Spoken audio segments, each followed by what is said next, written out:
We're in Joshua today, again looking at a lot of chapters together as we march through what's happening here. There's not a lot of details we need to camp out on, but there are some, and we want to look at those, starting with chapter 13 and going through chapter 19 today.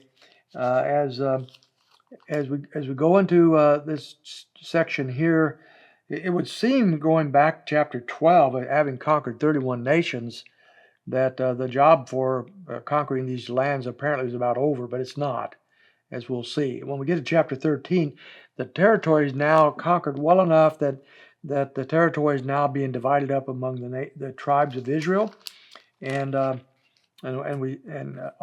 keeping in mind that 2.5 tribes are going to stay on the east side of the Jordan River, and they have done what they promised to do. They promised to cross the land and help in the victory over the Canaanites.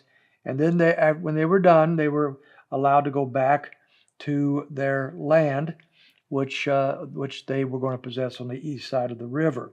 This has been about 7 years here that this has taken place, and we know that from chapter 14, verse 10, when it says, Now behold, the Lord has let me live. This is Caleb, just as he spoke these 45 years, from the time that the Lord spoke this word to Moses, when Israel walked in the wilderness, and now behold, I'm 85 years old today. Now Caleb was 45 when they came up, when he went in to spy out the land with the other spies. Only he and Joshua came back with a good report.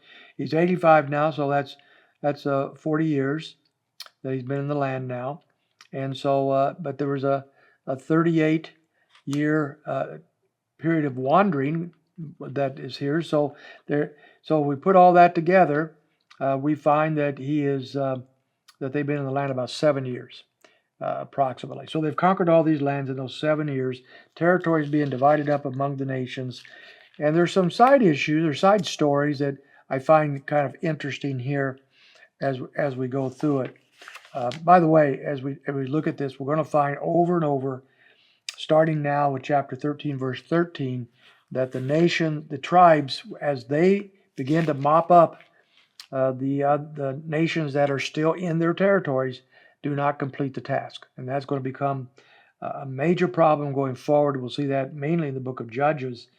But in chapter 13 and verse 13, we find, and just pointing it out, 1563, 1610, 1713, 18:3, we find over and over that they weren't able to drive out the nations. So they had done something. In some cases, they put these kingdoms under slavery, forced labor, but they didn't drive them out. And the reason they were supposed to drive them out is because if they didn't, there would be a real possibility of them integrating with these tribes and also beginning to worship their gods. This was always a problem with Israel, always wanting to bring in these other deities. Even though their God, Jehovah, had defeated everybody, still they seemed to want to embrace these deities. And so if they didn't drive them out, that was the danger. And so God had warned them about that, but they didn't listen, and therefore, or at least they weren't able to do what they should have done. And as a result, they were, that's going to come back to bite them eventually. Now in chapter 14, verse 22, we have a little interesting side story here.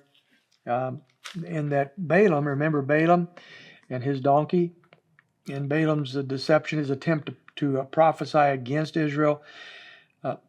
Now in verse 22 of chapter 13, he is killed. They killed Balaam, so he is gone. He finally judged as well. In chapter 14, verses 6 to 15, we find a better story of Caleb. Caleb is really a shining light throughout all this process. He was one of those spies, went into the land, came back with a good report. He stayed faithful for all those years in wilderness wandering, one of the 2 men over 40 allowed to live. And now here he is, 85 years old, and he's ready to take on the territory God promised through Moses to give him. So he claims that territory in chapter 14. In chapter 15, he promises that whoever defeats a certain leader of a certain tribe would be able to marry his daughter. And we find that Othniel, chapter 15, verse 17, does exactly that. And he is given his wife, his daughter as a bride. And she persuades him in verse 18 to give her a field and some springs of water and so forth. And so this is what's happening in these chapters. As we move forward, we find tribe after tribe again giving their territories, starting to set up their life, but not able to drive out the various Canaanites in the land. So that's where we end chapter 19. We'll run into chapter 20 tomorrow.